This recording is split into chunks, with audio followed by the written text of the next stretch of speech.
Hey, salut tout le monde, bienvenue à cette vidéo. Je suis très excité aujourd'hui de lancer ma chaîne Twitch et YouTube qui va diffuser uniquement du contenu Pokémon pour la communauté québécoise et qui va s'appeler Blazekick. Pourquoi Blazekick? Je cherchais un nom auquel j'allais m'identifier et qui me représentait. Blaziken, je pense en français c'est Brasgali. C'est mon Pokémon favori. J'adore ce Pokémon-là. J'aime l'utiliser en compétitif également. Puis, pourquoi Blazekick? Parce que c'est une attaque, l'attaque Blazekick, qui est, à mon avis, selon moi, l'une des plus belles animations d'attaque en Pokémon. Donc, on va revenir à moi. Qu'est-ce que on va retrouver sur ma chaîne? On va retrouver du contenu VGC. Je m'estime d'être un très bon joueur de VGC. Depuis le début de la Gen 8, je me classe environ dans le top 1000, top 500, dans le Master Ball Tier. On va retrouver beaucoup de team building. J'adore faire du team building. J'adore aider les gens également, que ce soit dans la communauté ou éventuellement sur ma chaîne Twitch. Ça va me faire plaisir de vous aider pour votre team building. Également, il va y avoir beaucoup de giveaways. Que ce soit des légendaires prêts au combat, que ce soit des Pokémon qui sont d'actualité dans la méta VGC. On va retrouver également tous mes combats là, en double dans mes Draft League et autant mes combats dans mes Draft League en simple. Je m'estime être également un bon joueur de simple. Donc, si vous avez besoin de conseils ou peu importe, des conseils en termes de team building, ça va me faire plaisir de vous aider là, autant en privé que sur ma chaîne Twitch. Le lien va être en bas dans la description. Alors, aujourd'hui, la vidéo est inspirée d'un concept de Benjamin de la QPL Volet Double, la Ligue des Maîtres, qui a fait une analyse de son équipe. Donc, je vais y aller de même avec la mienne, les Shurikens de Chicoutimi. On a eu quand même du succès dans la QPL jusqu'à maintenant. Première saison, on a atteint la demi-finale, puis la saison dernière, on s'est malheureusement incliné en finale en 3 contre Pierre-Luc Lévesque. Excellent match de son côté. Son équipe, c'est les Mighty Psyducks. Et donc, logiquement, cette année, si la tendance se maintient, on devrait gagner la première édition de la Ligue des Maîtres. Donc, de ce pas, je vais y aller. Je repêchais deuxième au total cette saison. Pour être honnête avec vous, j'étais très déçu de repêcher deuxième. Pourquoi? J'aime repêcher vers la fin pour avoir l'occasion de drafter des combines, mais ça ne fut pas le cas. Donc, j'ai essayé de composer avec mon deuxième choix total et mon choix a été Colossal G-Max. Pourquoi? Colossal, qui est un Pokémon extrêmement tannant. C'est un Pokémon que j'aime pas affronter. Je repêche généralement en fonction du fait que je veux pas affronter tel ou tel Pokémon. Puis, fait intéressant, Colossal faisait partie de l'équipe du gagnant de la dernière Players Cup en VGC. On a également Raccoon, le fondateur de QPL, qui a démontré toute l'utilité de Colossal à la saison 2. Lorsqu'il a remporté avec les Pranksters de Québec. Alors, c'est mon premier choix. On va faire un portrait général de chaque Pokémon. Je vais vous expliquer également mes choix, les strats que je peux voir avec ces Pokémon-là. Donc, en espérant que ça va pouvoir vous donner des idées là, pour vos éventuelles équipes. Alors, du côté des stats, Colossal, c'est quand même un Pokémon qui a un excellent base HP stat. Il a un excellent bulk en défense. Il y a un speed qui est atroce, 30. Ben, pas atroce, parce qu'avec Trick Room, il peut être versatile. Mais ce qui le rend extrêmement intéressant, c'est Steam Engine qui, lorsqu'on le touche avec une attaque eau ou feu, je vais essayer de pas trop utiliser l'anglicisme. Puis, ça booste, dans le fond, son speed de 6. Donc, en général, je te dirais qu'il va outspeed pas mal tout. Il va être plus rapide que pas mal tout, là. Donc, c'est un Pokémon qui est extrêmement intéressant d'utiliser avec une Weakness Policy qui va booster la spéciale attaque de 2. Donc voilà, c'est mon premier choix. Comme vous pouvez voir, la Weakness Policy va être utile parce qu'un 80 en attaque, un 80 spécial en spécial attaque. C'est pas ce qu'il y a de le plus gros dans le jeu. Par contre, ça va quand même amener une certaine versatilité là, dans un format Draft League. Je vais pouvoir l'amener autant physique que spécial, donc ça va être très difficile pour mon adversaire de savoir quelle version que j'amène. Donc, repêchant deuxième, nous sommes 12. On devait quand même. Je devais attendre le tour de tout le monde, puis que ça remonte jusqu'à moi. C'est un snake draft. Donc, si mes calculs sont exacts, là, ça devait ressembler entre 22 et 23 Pokémon jusqu'à mon deuxième, qui a été Gastrodon. Ça peut sembler être un choix très hâtif. Étant donné que Gastrodon, c'est pas un Pokémon qui est extrêmement fort, mais je l'ai repêché pour son habilité Storm Drain qui absorbe tous les attaques eau. Comparativement, exemple, à Water Absorb, avec Water Absorb, tu dois viser le Pokémon pour qu'il absorbe l'attaque eau. Avec Gastrodon, c'est toutes les attaques eau sur le terrain, en plus de booster sa spéciale attaque de 1. Donc, je trouvais que c'était un choix qui faisait sens avec Colossal, qui a une quadruple faiblesse à l'eau. Donc, on va pouvoir protéger notre G-Max avec Gastrodon. Côté stat, excellent HP stat. Quand même une défense relativement basse, une SPDF respectable. Quand même 92 de spécial attaque, c'est pas mauvais pour de vrai. Surtout si je réussis à bien là, synchroniser Gastrodon avec un Storm Drain. Du côté du Move Pool, c'est quand même relativement OK. On a quand même Recover ici qui est intéressant. Scald qui peut burn l'adversaire. Donc voilà. Ensuite, j'ai repêché Dracovish. Bon, Dracovish, je pense que j'aurai pas besoin d'expliquer longtemps pourquoi que c'est un excellent choix. J'ai juste l'expression en anglais, mais Dracovish, c'est la définition pure de Pure Power. Avec Fisher's Rend qui double s'il attaque en premier, s'il n'est pas touché en premier plutôt. Donc c'est un Pokémon extrêmement dangereux. Et généralement, en Draft League, ben, Gastrodon, c'est le counter direct à Dracovish. Donc, je suis très content de d'avoir les deux. Ça va permettre à Dracovish de mieux travailler. Ensuite, on repassait mes deux tours. Ben, en fait, on a repassé deux rondes, puis je voulais repêcher quelqu'un qui allait provoquer ma weakness policy dans mon équipe. J'avais pensé à repêcher comme en 10e Dracloak, la deuxième évolution de Dragapult. J'ai voulu repêcher Weavile également, Thompson m'a volé, mais j'étais quand même frustré sur le coup parce que je voulais Weavile, c'est un Pokémon extrêmement rapide, je pense qu'il peut avoir 383 de speed. Il y a quand même accès à Fake Out, il y a accès à Surf, donc j'étais très déçu de le perdre, mais ça a fait mon bonheur finalement. Parce que j'ai découvert que Sneasel avait l'habileté Inner Focus. Qu'est-ce que ça fait Inner Focus? Ben, ça t'empêche de flinch ou ça t'empêche d'être intimidate.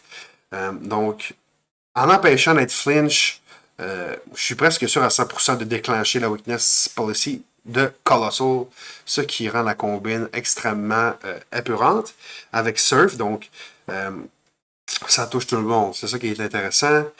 Je pense qu'il y a également accès à Fake Out, si je ne me trompe pas, et accès à Fake Out également. Puis, je peux lui donner la Eviolite, puisqu'il n'est pas à sa forme finale. Par la suite, là, j'ai un problème d'ordre dans mon showdown, mais j'ai repêché Klefki par la suite, parce que, premièrement, c'est un Pokémon Prankster. Il y a un dual typing que je trouve très intéressant avec le Steel et le Fairy. Mais bon, pour revenir à Prankster, c'est une habileté qui est extraordinaire. Je pense que j'apprends rien à la majorité d'entre vous. À mon avis, Klefki, c'est le troisième meilleur Prankster user dans les Pokémon actuels, derrière Grimmsnarl et Whimsicott. Mais la réelle raison du choix que j'ai pris Klefki, je visais Rillaboom au deuxième tour. Raccoon l'a pris malheureusement. J'ai également visé Indeedee, autant femelle que mâle, parce que il amène un terrain. Je voulais même prendre Pinchorkin un bout, mais il a été pris avant moi aussi. Donc, je me suis résolu à Klefki, qui peut invoquer le terrain, le Misty Terrain. Donc, ça va être un terrain control intéressant pour moi. Puis si je me trompe pas, il peut également contrôler la météo. Par contre, on n'a pas d'équipe météo, je pense, à mon souvenir. Dans les 12 équipes, donc voilà. Il y a Rain Dance, puis il y a Sunny Day, si je ne me trompe pas. En plus des screens, donc c'est un Pokémon qui va être très intéressant à amener si je veux utiliser une strat plus défensive. Il y a quand même des défenses respectables. C'est pas ce qu'il y a le plus flashy en termes de stats, là, mais Prankster le rend très viable. Euh, Son HP risque de faire mal quand même. Il n'y a pas beaucoup d'HP, mais on va composer avec ça. Ensuite, j'ai repêché, ouais, après Klefki, j'ai repêché Arcanine, qui à mon avis est un Pokémon qui a droppé beaucoup trop bas. Arcanine, c'est un Pokémon que j'utilise depuis la saison 2 en VGC, dans Pokémon Sword and Shield. C'est un Pokémon qui est vraiment solide à mon avis. Premièrement pour l'habileté Intimidate, qui baisse l'attaque de ton adversaire une fois. Il y a Access Nord aussi, comme vous pouvez voir sur l'écran. Il y a Access Nord, un move qu'on utilise très peu souvent sur Arcanine, mais que j'aime utiliser, c'est Safeguard. Donc, en plus, je pense qu'il peut y avoir Will-O-Wisp.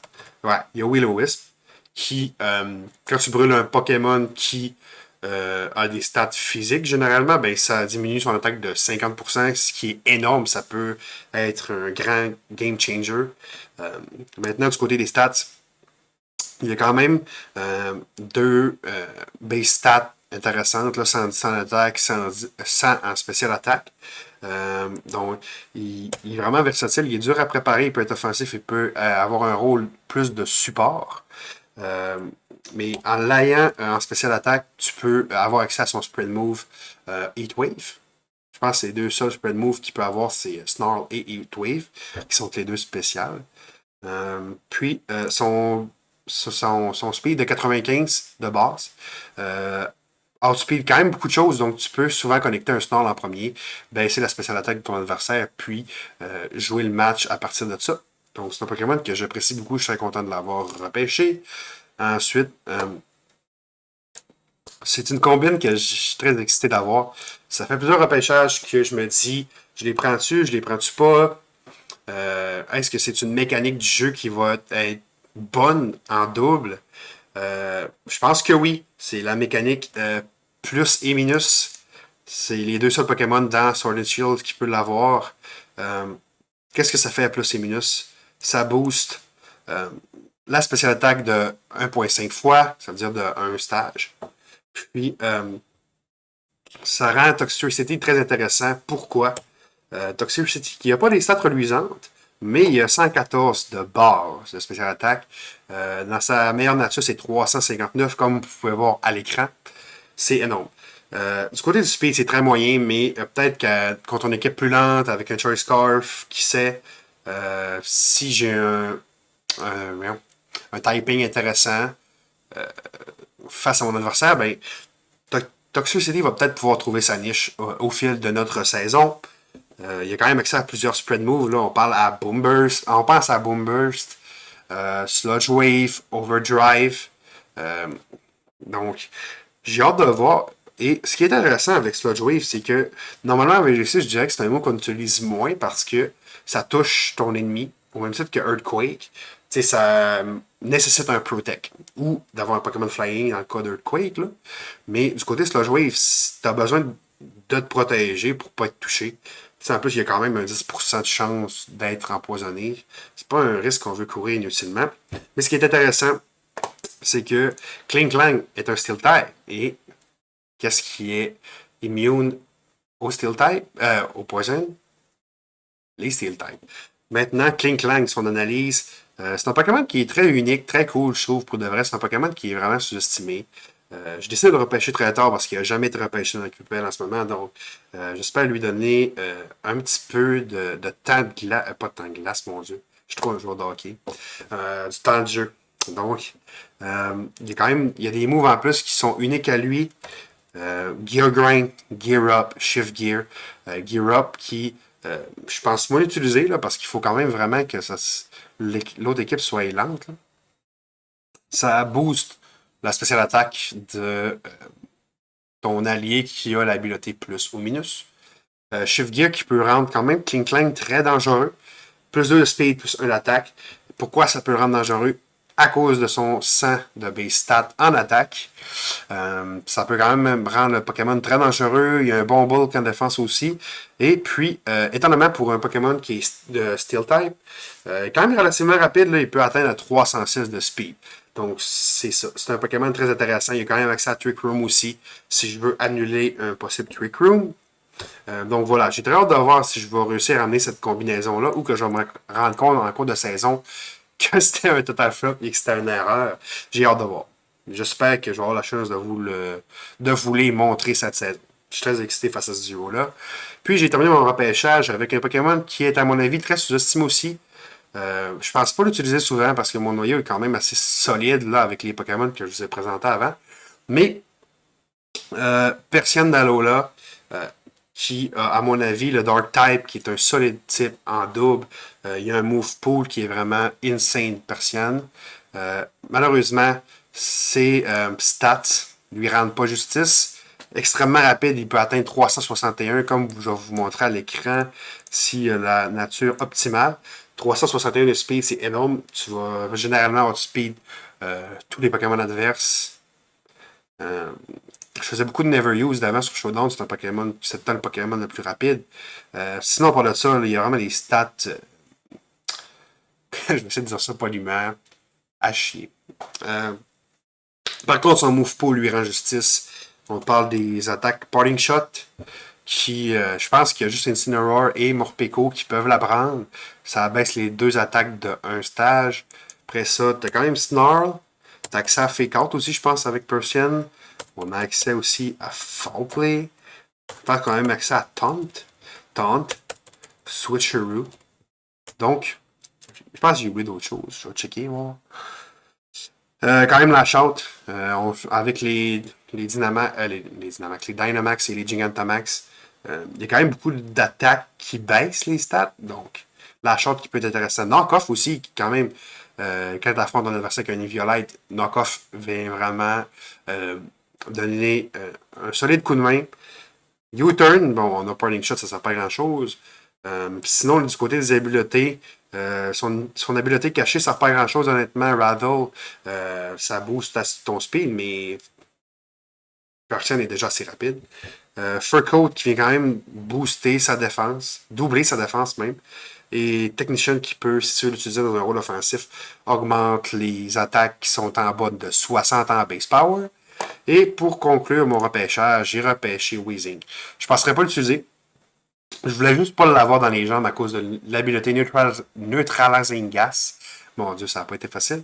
Mais je voulais pas l'avoir dans les jambes pour les raisons que je viens de toutes vous expliquer dans les dernières minutes. Mon équipe est très dépendante à ses habiletés. Colossal, Gastronome avec Storm Drain, Dracovish devient beaucoup moins menaçant sans Strong Jaw. Arcanine sans Intimidate, Klefki sans Prankster, etc. etc. C'est une équipe beaucoup moins menaçante sans les habiletés. Donc j'ai décidé de le prendre. Il y a quand même l'évité aussi qui est intéressant. Il y a quand même accès à Clear Smog. Clear Smog qui enlève tous les changements de stats. Will-O-Wisp aussi qui peut être intéressante pour les raisons que j'ai expliqué plus tôt, pardon. Donc voilà. Je voulais pas l'avoir dans les jambes, je voulais pas l'affronter. Je vais maintenant savoir de me soucier de Weezing de Galar maintenant. Donc voilà.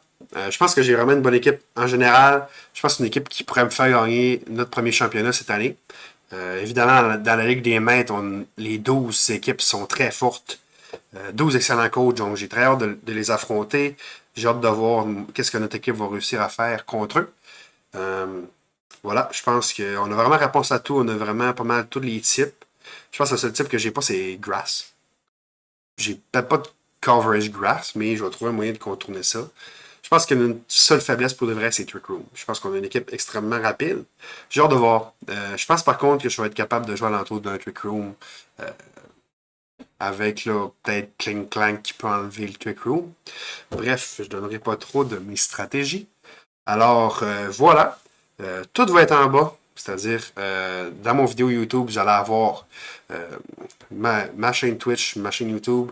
Je vais essayer de poster un horaire bientôt là, de ce qui s'en vient. Alors, j'espère que vous avez aimé.